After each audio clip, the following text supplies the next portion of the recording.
The rise of success is hard work, dedication to the job at hand, and the determination that whether we win or lose, we have applied the best of ourselves to the task at hand.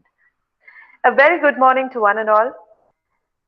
It gives me immense pleasure to welcome you all to the workshop on Writing Research Project Proposal organized by St. Joseph's College of Education, Mysore. To begin the auspicious occasion, let us now invoke the Almighty with a prayer song.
I now would request our fondest Mrs. Annie Jayashiva, Assistant Professor, St. Joseph's College of Education, Mysore, to deliver the welcome address and introduce the guest.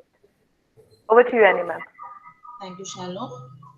The basic difference between an ordinary man and a warrior is that a warrior takes everything as a challenge, while an ordinary man takes everything either as a blessing or a curse. Den John. Good morning, one and all. We all have assembled through this virtual platform to enhance our knowledge and to be motivated.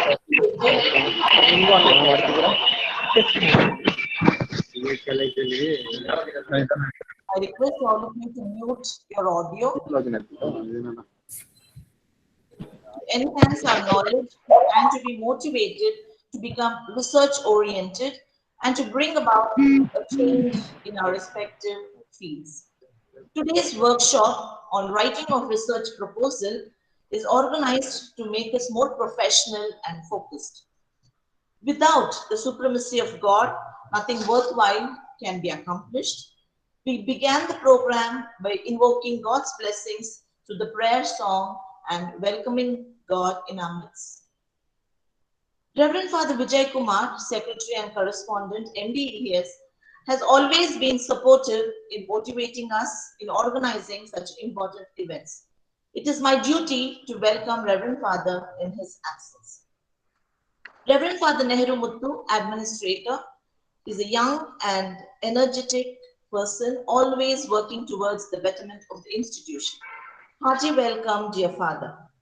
Our CEO, Siddhi Maveli Sir, is a dynamic person, very active and always helpful in all the activities of our college. A warm welcome, dear Sir. We are fortunate to have Professor Ningamma Sibetsur, Dean, Department of Studies in Education, University of Mysore, Manasa Gangotri, as our resource person for today. An ocean of knowledge, eminent educationist, superhuman being, straight at heart, and a very inspiring and motivating person is our dear ma'am. I'm really blessed to have ma'am as my research guide. It's my proud privilege to introduce ma'am to this workshop on virtual platform. Professor Ningamma Sibetsur completed her PhD from the Bangalore University, has MSc Psychology from University of Madras, MSc Mathematics, MEd from Bangalore University, has 28 years of teaching experience in colleges of education and PhD departments. Her areas of specialization are advanced educational psychology and psychological testing, research methodology and statistics, educational administration and management, educational planning and finance, economics of education, educational evaluation. Ma'am has been awarded Sri Ratan Tata Visiting Scholarship by Institute of Socio-Economic Change. Ma'am has successfully guided 17 students for PhD degree. At present, 6 of us are being guided by ma'am.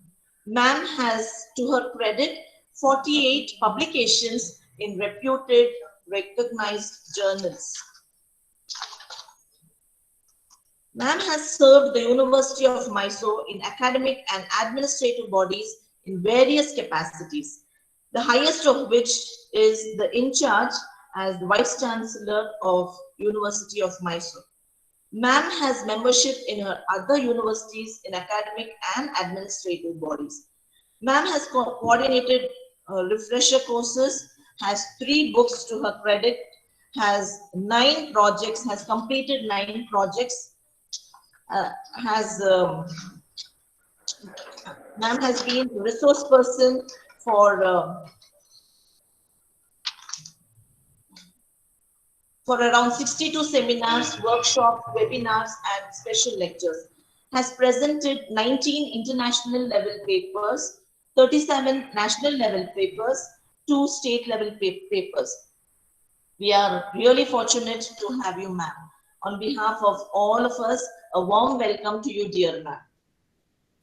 Principal W has been instrumental in organizing this workshop, and her meticulous planning and foresightedness has made all activities of our college successful. A warm welcome, dear ma'am.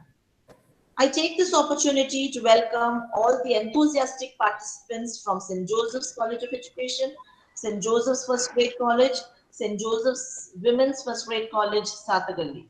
Welcome all. May this be a fruitful session and have a nice day. Over to you. Thank you, Annie ma'am. Yes, ma'am. Thank you.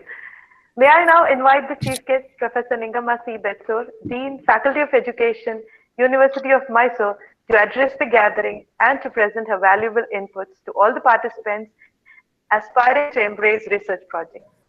Over to you, Ningamma ma'am. Thank you. Thank you, Shalom. So shall we start now then? Yes, ma'am. Okay. I think, Priya, will you people share the screen or shall I say share the screen? Hello? Ma'am, you can share the screen, ma'am. Okay.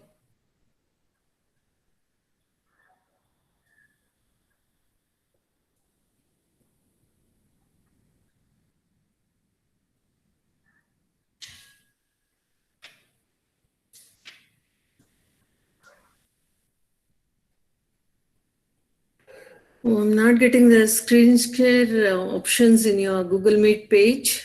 I don't know where I went wrong. Ma'am, we'll present, ma'am. Then you please share it Yes, ma'am. because I'm not getting that option here in my screen. Yes, yes, ma'am. We shall do it.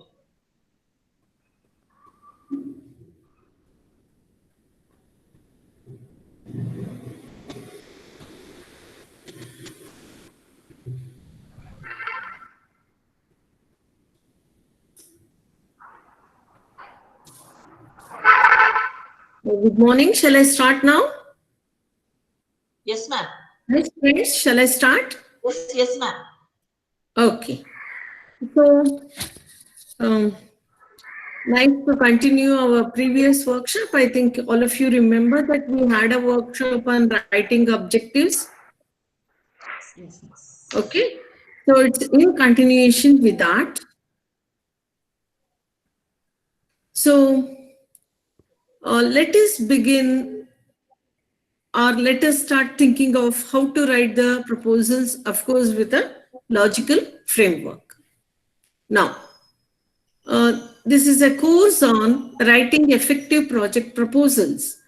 We have all for this you should have pre-planned and be ready with the logics. Okay, so the proposal is an important document because whenever we want to have you want to get a project sanction from the donor or the sponsorer, you many a time you may not be there in front of the donor. Your proposal will brief or will enlighten the donor about what you want to do. So, from this perspective, this is an important document. So, donor will decide, the sponsorer or the donor will decide to finance your project through your by looking at your proposal. So, it should have a thoughtful planning. Then, before we start writing the proposal, we will have to identify the area. Okay, so for that we'll have to do the pre-planning, and for this we'll have to do the stakeholders analysis. This is like if we take our system, that is education system, the stakeholders are the teachers, the students, the managements of the institution, the parents, the community become the stakeholders. So we will have to analyze from the point of the stakeholders, like what are the needs of the students, then what are the needs of the management. For example, in the at present, the needs of the teachers is to know about the national education policy. So that is the need of the day. That is the major need of the day. Of course, there are so many needs. So we'll have to do the need analysis. Then we'll have to look at who are the people who fund, right? Like we do have the UGC, University Grants Commission. Of course, maybe after the national education policy is implemented, it may be called by some other name, or we can say MHRD or the education department when NEP 2020 is implemented. There may be the local resources like Zila Saksharata Samiti, Sarva Shiksha Abhiyan, then IERA, and we do have the universities also which fund, NCT funds, then NCRT funds, agricultural research, for agricultural research, the agricultural department gives the fund, the government of Karnataka gives the fund. So we'll have to identify which are the resources which can fund. Even Azim Premji institution funds. Then Infosys also gives fund. So we'll have to identify the funding agencies. So uh, with this, we can have the pictorial representation maybe. We'll have to identify the project idea by keeping three things in mind. That is the community demand. Here, it's not only the community demand. When we say community, the demands of all the stakeholders, that is the students, the teachers, the community, and if you are a chemistry teacher or an education teacher, and what the community needs from, what is the need of the day. Okay, then for example, like now we are facing the the drug abuse. So how to control it? That is the demand of the community. So what is the community demand? Then the needs identified by the experts. For example, if it is a school or a college, the needs identified or felt by the teachers, the managements. Okay. For example, if you take the community writing workshop itself, it was the felt need of the teachers that you need a orientation to write the proposals. So that is the need, or when the managements were told by the university or other authorities that your institution should conduct research projects, then it is the need of, or it is the need identified by the management and also the principal. Then what are the available resources? To do the project, you need the research team, you need the people to collect the data from the field, you need statistics people to analyze it. So you need the resources. So from these 3 points of view, we will have to get the idea of the project. Then make sure that there is a genuine problem and you can face it. And it may be a two-step approach. That is, first define the project thoroughly and using a participatory approach. That is, when you are a participant in the system, but you need not be a participant always. For example, as a teacher, as a participant in the system, you might have observed and felt that this needs to be addressed. Or sometimes it may be like you are not a participant, but still you can feel the need. For example, what are the needs of the students? For example, now as a teacher, I can find out that my girl students are having some problems in the campus. So how to address their needs? So this may be participatory or non-participatory also. Then we'll have to adapt our project proposal according to the targeted donor, that is the donor or the funding agency. So let us use the logical framework to design a project in a systematic and a logical way. So how to write the proposal? So the proposal is often the only way for the donor to choose or reject the proposal, because of course sometimes the teacher or the researcher would be called to make a presentation, but sometimes the researcher may not be called to make the proposal, presentation of the proposal. So it is the proposal which speaks about the proposed project. Hence, that is the only means through which you can get your project sanctioned. Then write a proposal. We'll have to start writing the proposal when the idea is well thought of. Then one more thing, we'll have to fit to the donor's guidelines. Okay. So now, what is a project proposal? So it is a detailed description of a series of activities aimed at solving a certain problem. Solving a certain problem doesn't mean that the proposal has to be written only when there is a problem. or it may be written when you have a new idea to implement. Okay, so the proposal should have the explanation of the justification of the project. This is very, very important. Justification is the need and the significance. Why should you do the project? Like a funding agency will always ask me, why do you want this project to be done? Is it going to solve this problem? Is it going to contribute to the existing knowledge? Or is it going to make the things easier? So, or are you going to come out with a new product out of this research? So we'll have to justify the project. This is the very, very important step. Then activities and implementation timeline. Of course, after justification of the project, there is one thing which is uh, missed here. Very important is the objectives parts. The objectives have to be clear. The objectives have to be realizable, that is achievable. Then it can be verified. Then activities and the implementation timeline. What is the methodology the researcher is going to follow? Is it going to be a survey study? Is it going to be an experimental study?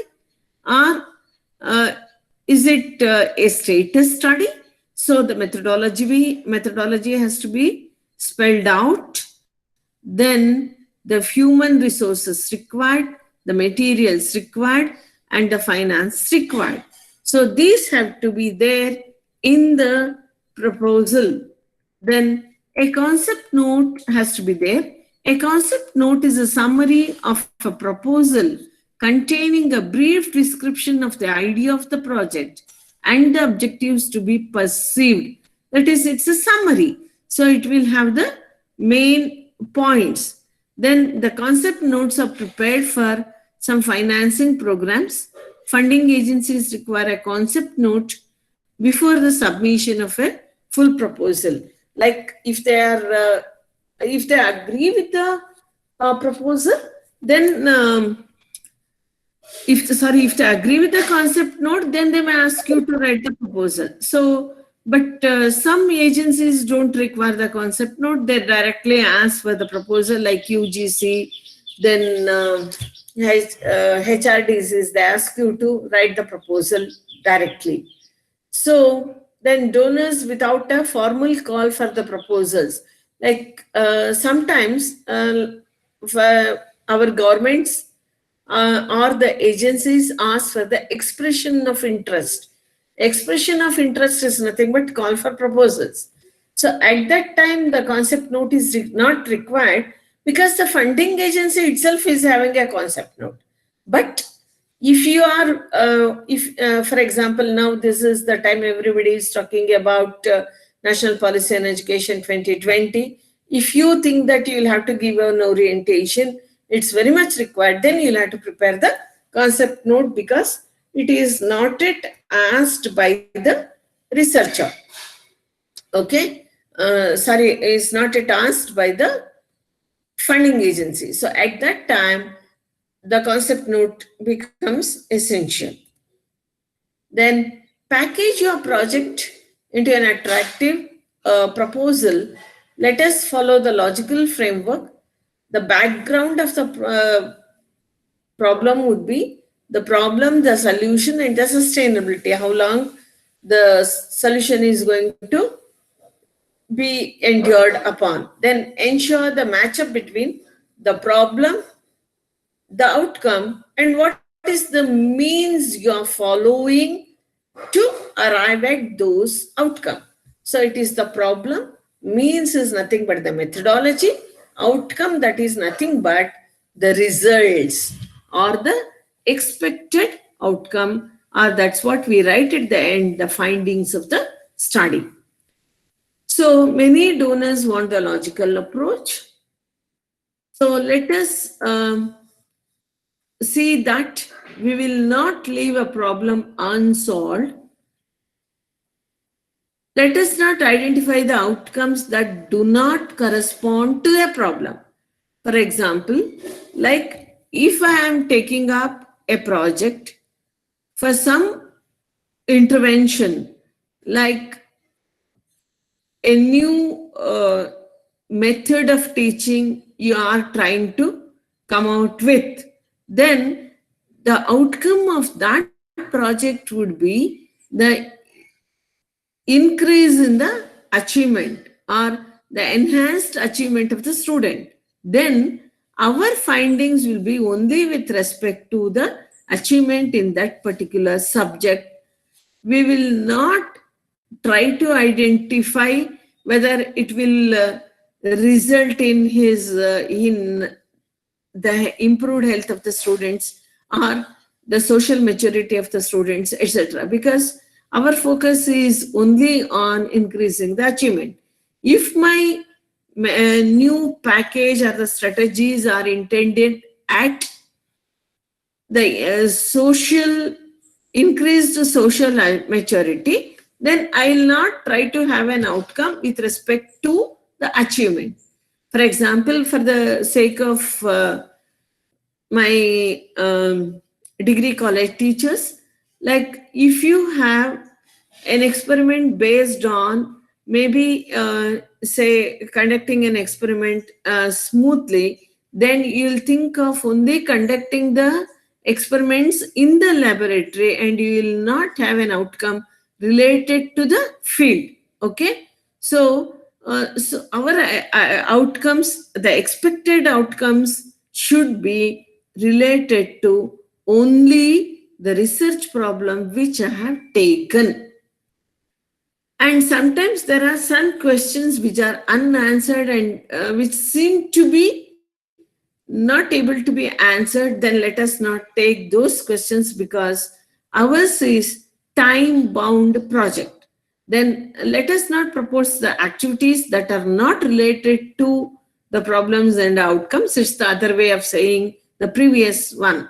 Don't is the human resources that don't match the outcome you aim to achieve. That is, if my project is based on the students' achievement, then the human resources required would be only the students.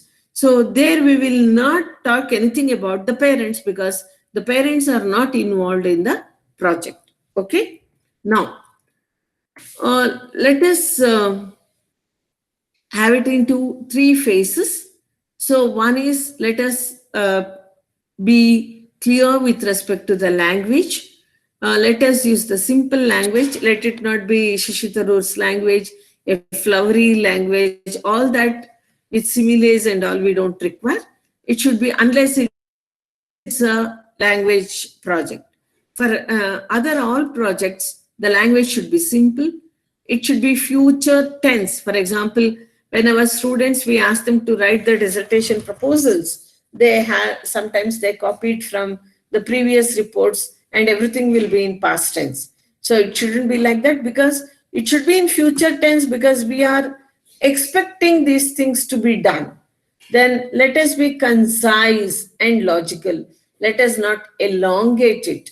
Then spelling mistakes, of course, these are all the simple ones and the general ones. So, and the title should be as catchy as possible. Then let us pay attention to the layout of the presentation. Let us use our organizers logo on the first page. And especially, friends, when we are working in a system, everything should be through proper channel. So whatever I do will have to go through my institution. For example, whenever I want to present a proposal, I should follow the proper channel. That is, I should go through my HOD, then registrar, to the funding agency. This is very, very important for especially the teachers who are working in institutions. Let us use the headers and the footers. Let us use the clear title and the paragraphs. Let there not be a monotony. Very important is the table of contents, because the funding agency wants to know what is the sample size you are taking, what is the breakup of your budget, etc. Then let us print on standard format paper. Then the structure of the proposal is the executive summary. Executive summary is the summary of the whole proposal, how you want to execute it, the brief description of the organization in which we are working, the project background, and already I told about the project background, that it should have the significance of the project, the need of the projects, etc. The problem statement. The difference between the statement and the title is title will be very brief, only the main variables are there.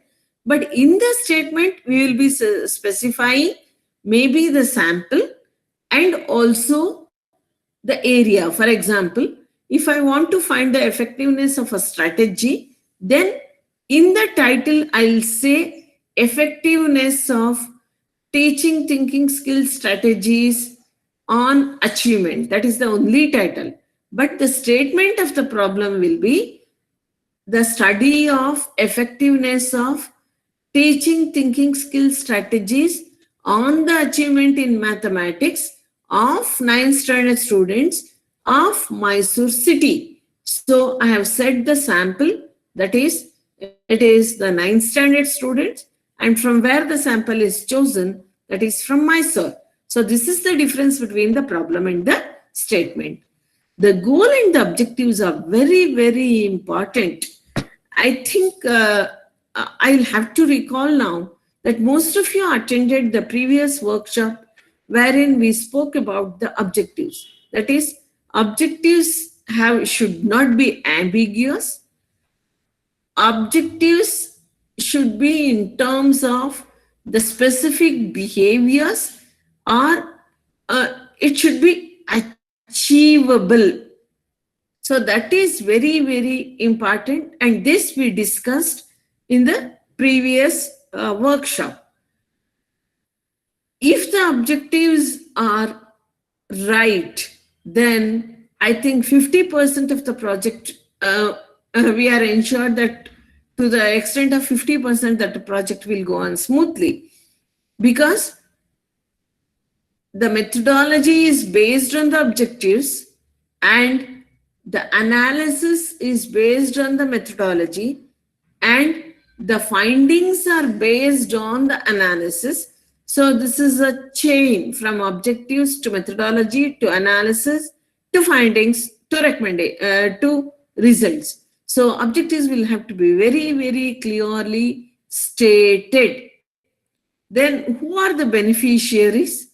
That is, whether the student community is going to be benefited, or if it is a study based on maybe a compound, or say a medicine from biochemistry, then who are the patients who can get the benefit from this study? If it is from a chemistry, if it is from a mathematics, then which kind of problems would be answered by this mathematical modeling? So this is where the because beneficiaries also count. For example, if the beneficiaries are very few, funding may be less. If the beneficiaries are more, funding may be there. Funding may be more. But when the beneficiaries are more, definitely our methodology has to answer to this. So what is the sample size you are taking? And how is that you are able to generalize? So if we have the bigger size of the beneficiaries, then we'll have to think of the appropriate methodology. Then propose methodology. Who are the partners? How will we implement the projects? What are the activities of the project? Of course, what are the risks and what are the assumptions? Means is the way through. Then the budget. Of course, this is very, very important. And of course, budget is always flexible. We will propose the budget. The funding agency may sanction the same, may sanction little less, or sometimes may sanction more also. So, and how do we monitor and evaluate?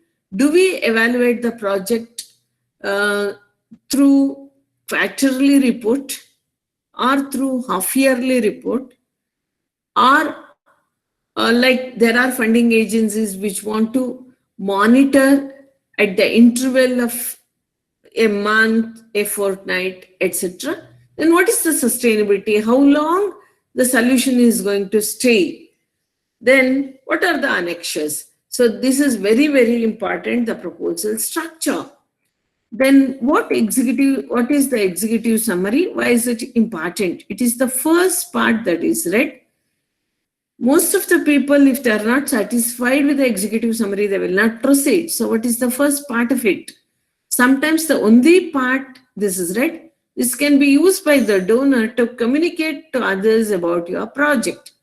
So in executive summary, we will have presentation of the organization, project background, problem statement, goal and objectives, beneficiaries, the proposed methodology, budget.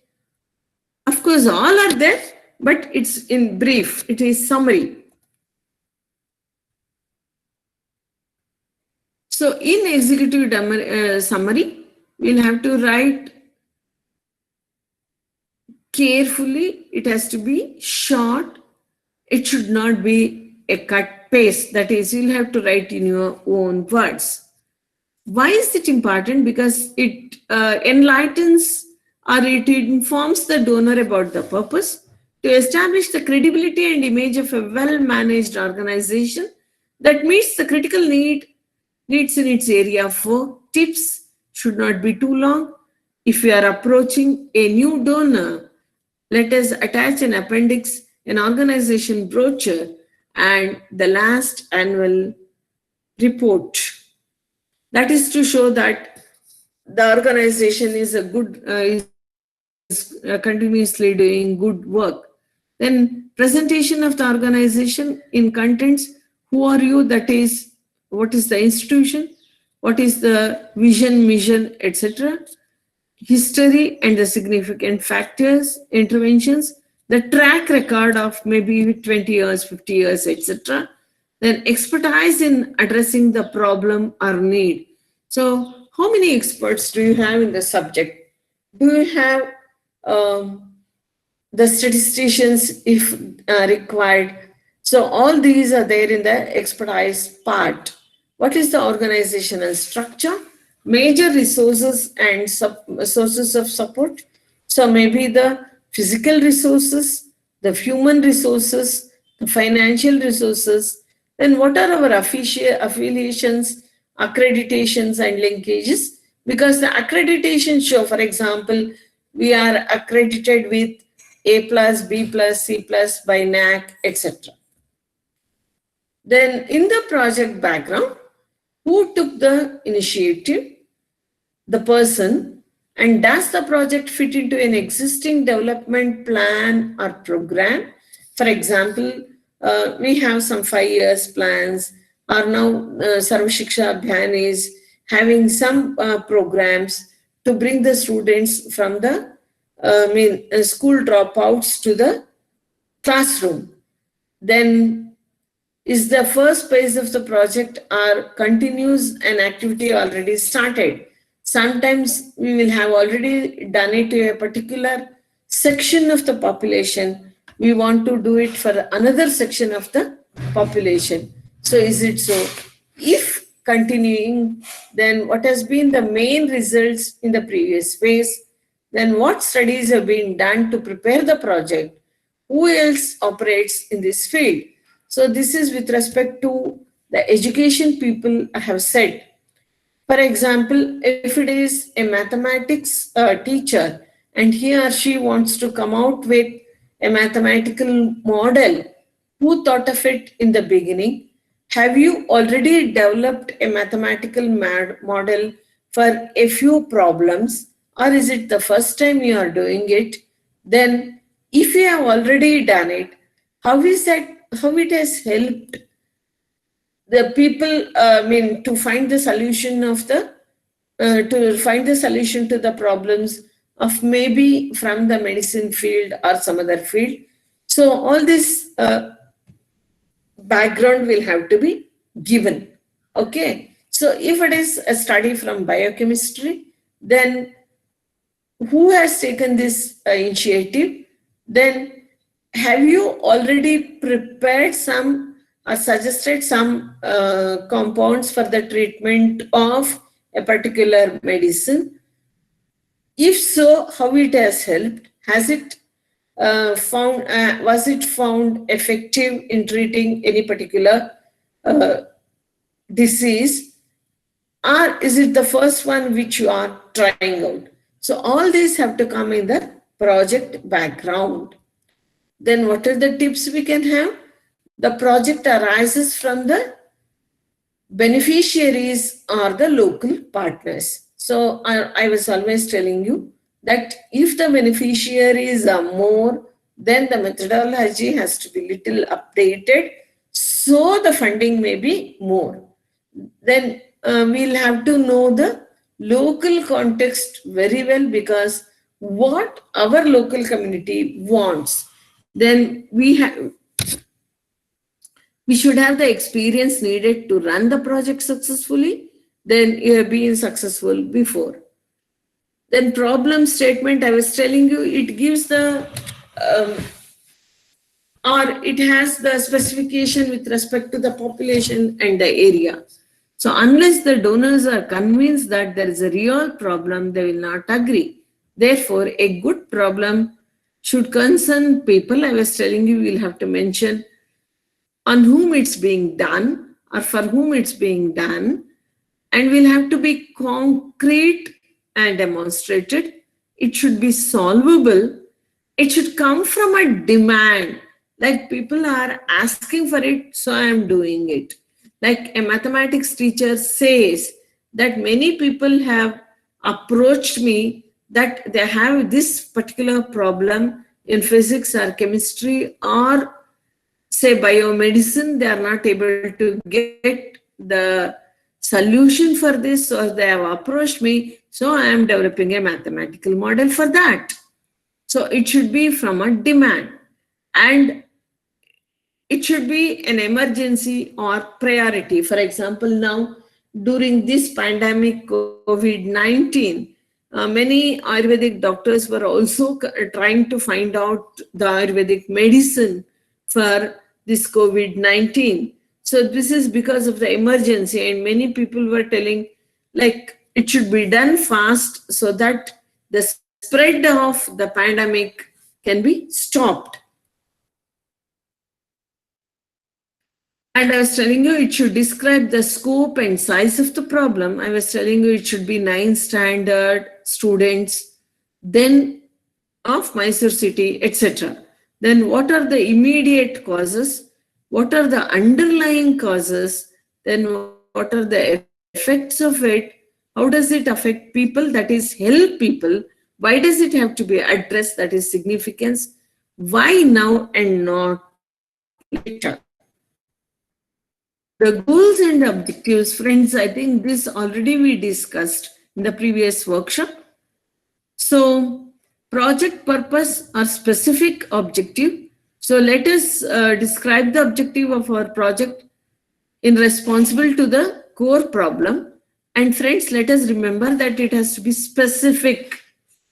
It should be as far as possible written in specific behavioral terms. So, and we'll have to describe the output. So let me go to what an objective is, because objectives are very, very important. A research objective is a clear, concise, declarative statement which provides direction to investigate the variables under our study. The research objectives focus on the way to measure the variables, such as to identify or describe the same. The objectives of a research project summarize what is to be achieved by the study. Characteristics of a good objective.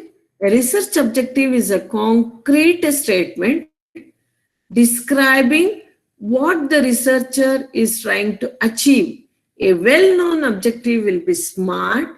That SMART, S in the word SMART, S stands for specific. They must meet the needs. M for measurable, A acceptable, are relevant, time, T for time must be reached by the end of the project. And who are the beneficiaries? What should be the content under the beneficiaries? Clearly identify the direct and the indirect beneficiaries.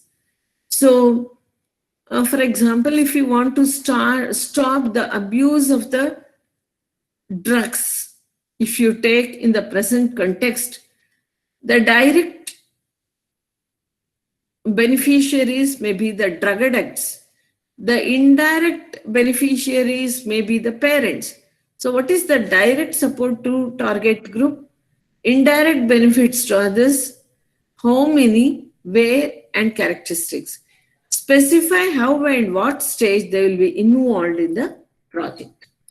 And proposed methodology contains partners, project implementation, what are the activities, the risks and the assumptions and means.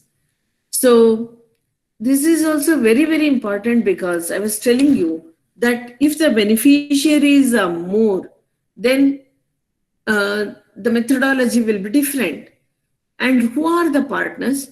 Are we doing it alone or are we tagging on to other organization?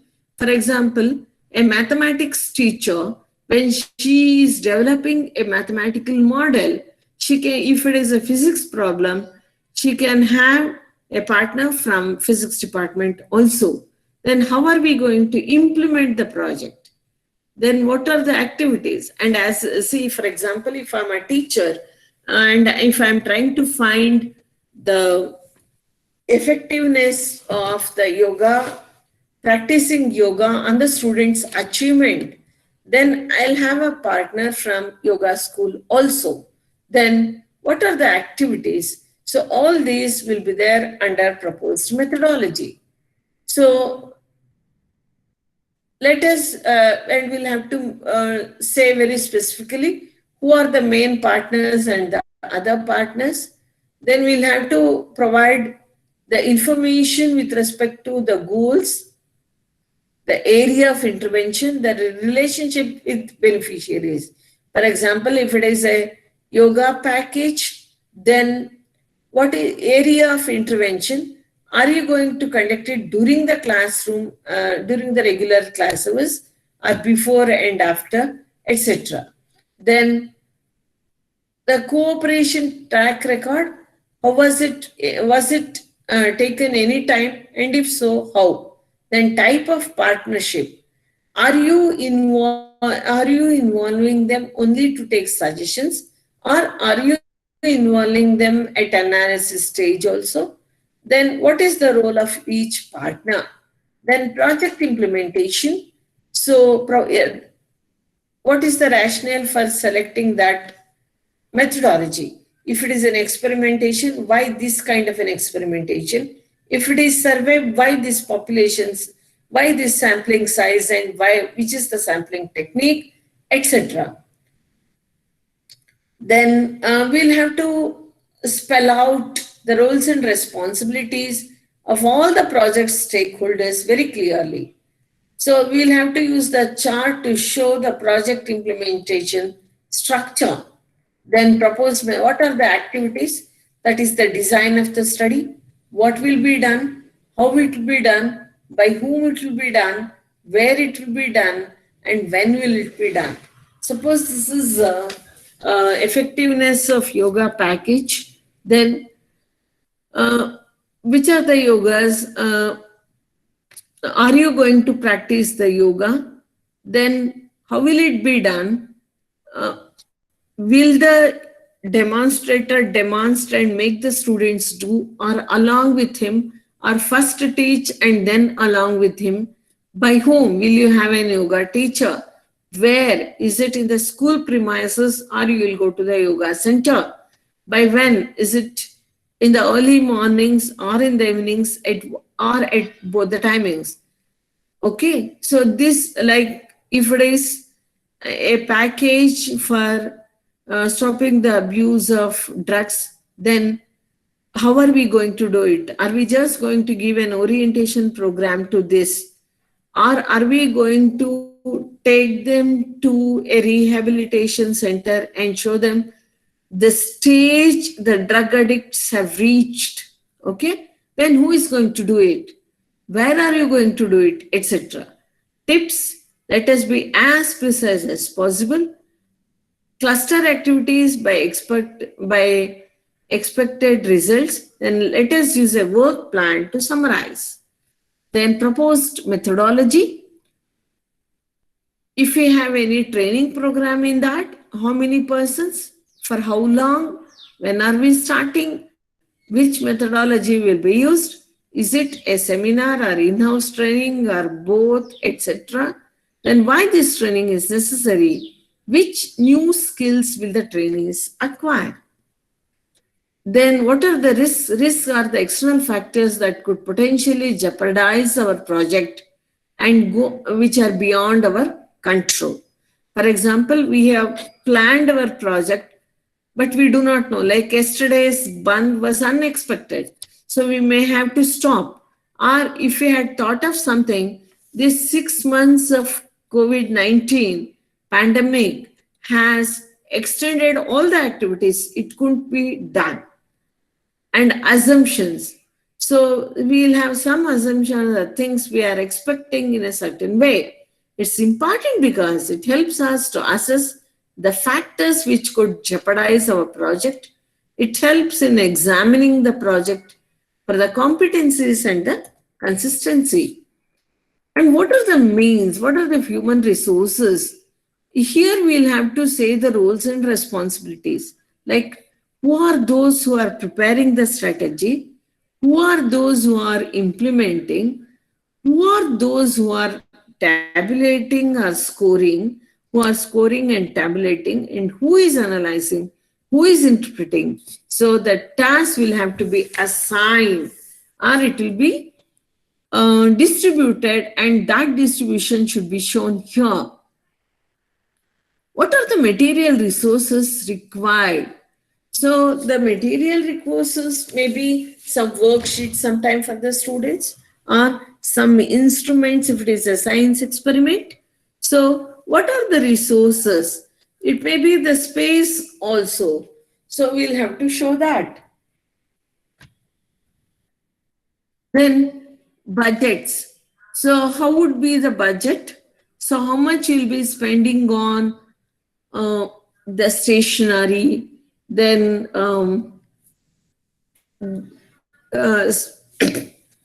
paying for the research team. For example, we may hire a resource person, we may hire the tabulators, we may hire the statisticians.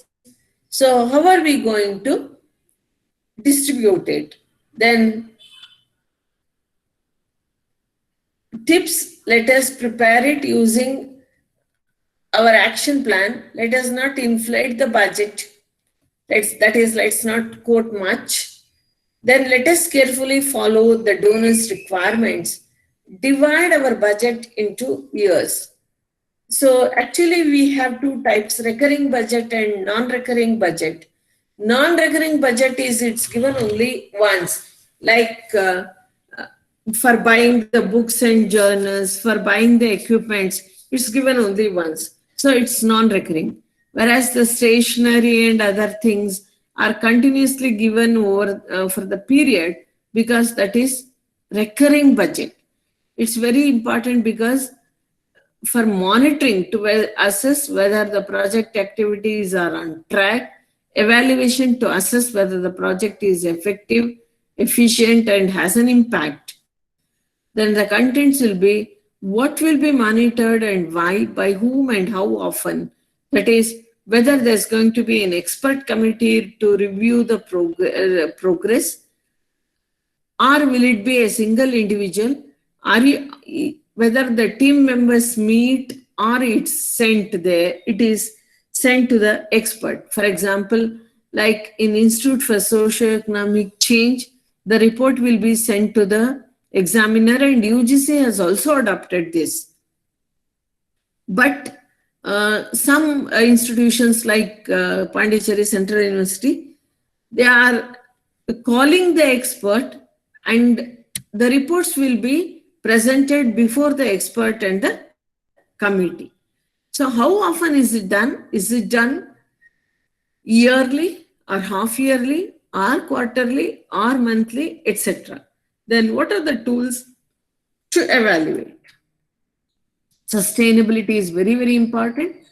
Then what is the how is the institutional sustainability, technical sustainability, socio culture? Like socio culture is sometimes when the culture changes, then of course this may not be sustainable. For example, maybe some good practices which our Indians had before, that is not there now because if there is change in the socialization, cultural changes are there.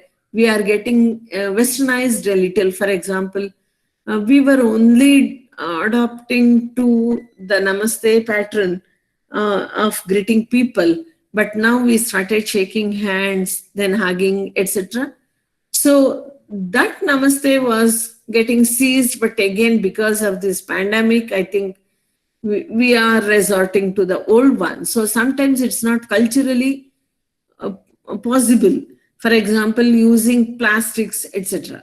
So the donors want, this is important because the donors want to be sure that their investment will not be lost at the end of the project and that you are already planning or phasing out. Then in the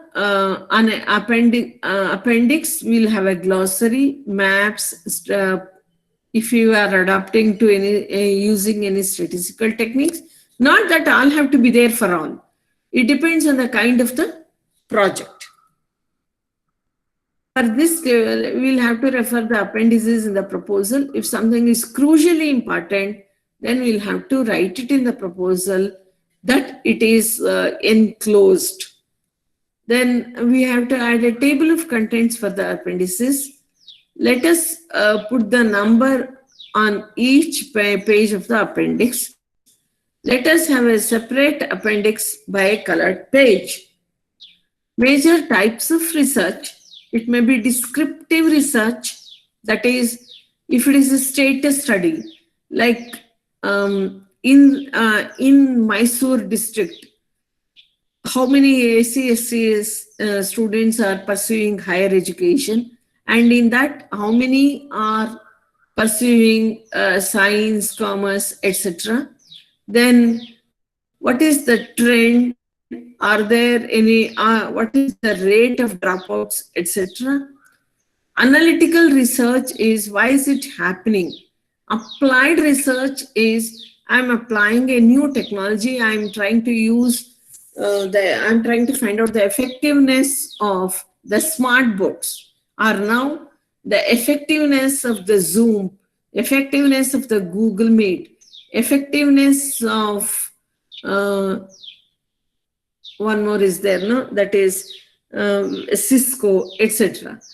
Then basic research is, for example, we'll try like in this condition, what would be the temperature, etc. Quantitative research is we'll go by only if it is increasing the achievement, if it is stopping the drug abuse. But qualitative research will consider the behavioral aspects. It might have enhanced the achievement, but what was the experience of the students during the experimentation period? Did they feel happy? Did they feel comfortable? Did they get motivated? Did they feel like continuing further? Then, so these are major types of research.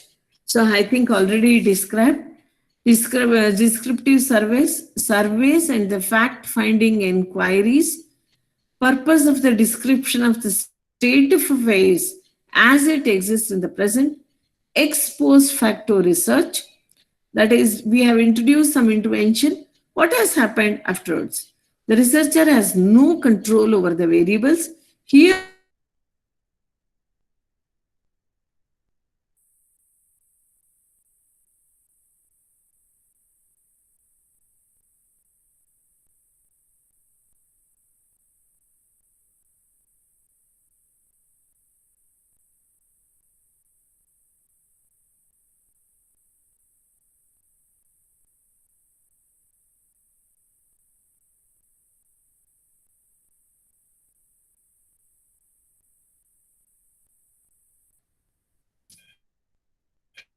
It is a case study. Correlational study, what is the, what are the comparisons and the differences between a general cooperative society and a Sauharda cooperative society? That's a comparison.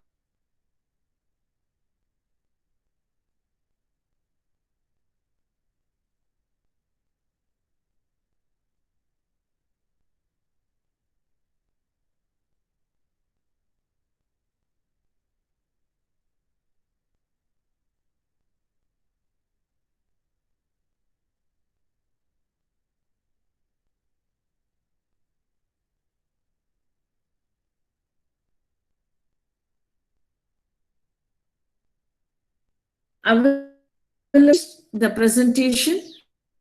Now,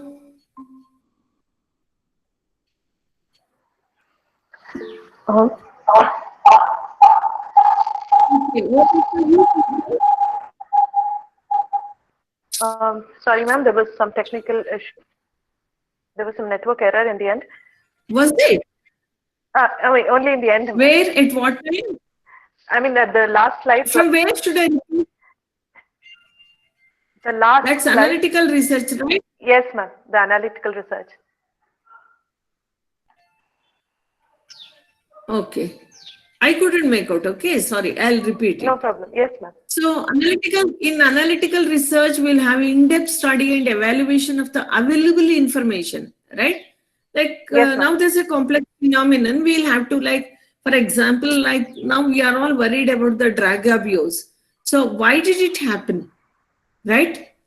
We have the information about how many drug addicts are there, then what is the age group people who are affected, then which are the fields, from film field, from politics, then in which group the percentage is more, then what might be the causes. These are this is what we do in analytical research. Research. Okay. Okay, ma'am. I think that is I the end think of we are the. study. And now, very important, this is a workshop, right, friends? So I think all of you Yes, have ma'am. got it. Now, if you have any questions, I think I'll clear those questions. Then we'll break for some 10 or 15 minutes. You can make a group subject wise, and each one of you can start presenting, and all of us will listen to it and respond to it. What do you say? Because theory, it's, I don't know how many of you were really physically and actually present here, right? So we can have a break after some time. Now, if you have any questions, you can ask me, then you can make groups. Okay, ma'am. With your consent, we would like to proceed with an interaction session. We have one question here from Dr. Chaluraju, St. Joseph's College.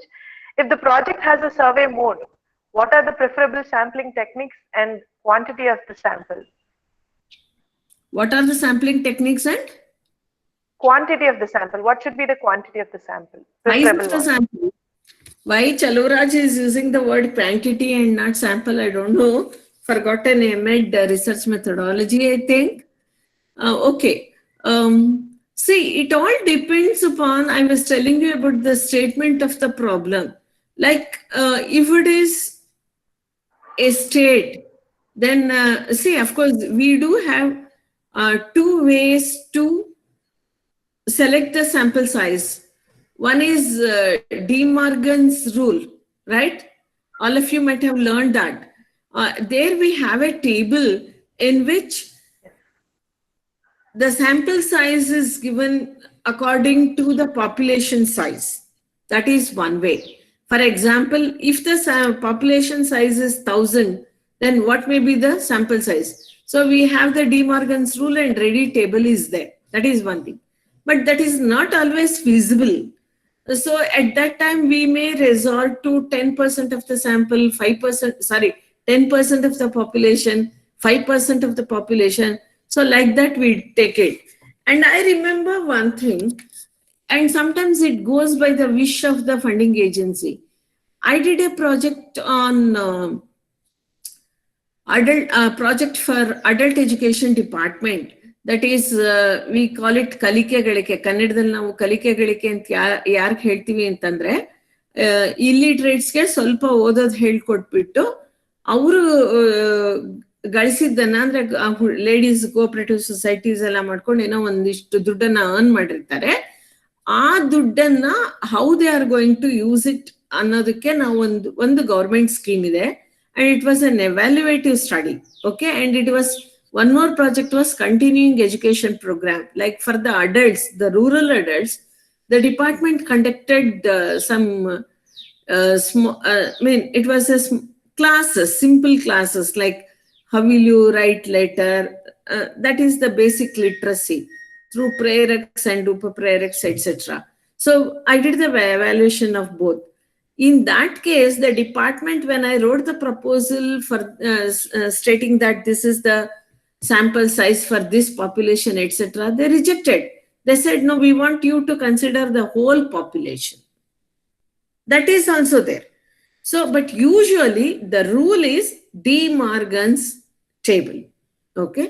Otherwise, 10% of the population or 5% of the population. Okay, thank you, ma'am. Ma'am, I request all the participants to please type your questions in the chat box so that we can go through. And if you have any questions right now, you can unmute and speak to madam, if there's any.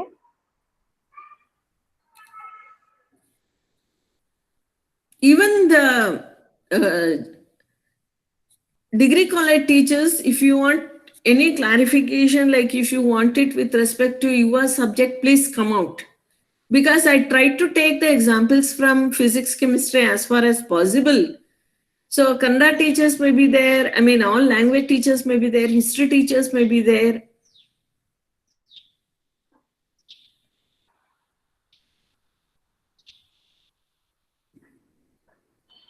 I repeat, participants can either type your queries in the chat box, or you can unmute right now and speak to madam.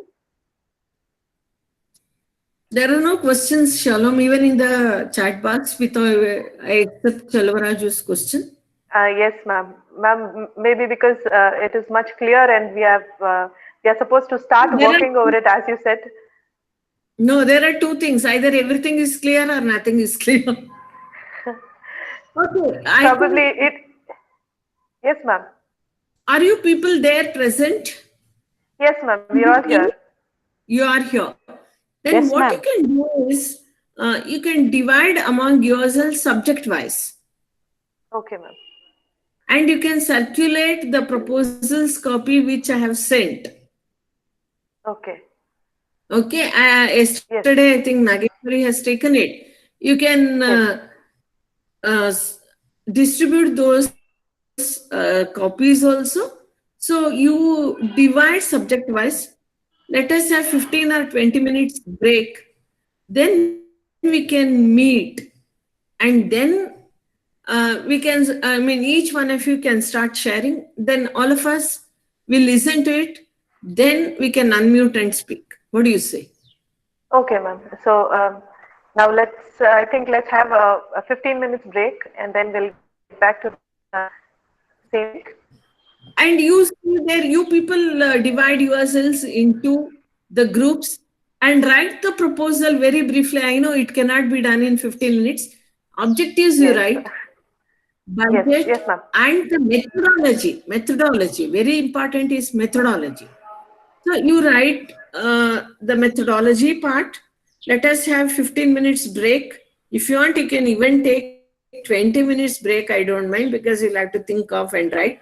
Then subject-wise, one of you can present. Okay, ma'am. Okay, that will be better. That will be better. So what's the time now? It's 12:15, right? Yes, ma'am. So shall we meet at 12:35? Yes, ma'am. Sure. Sure? Okay. Yes, okay, see you at 12:35 then. Okay, ma'am. Okay. Bye. Divide yourselves.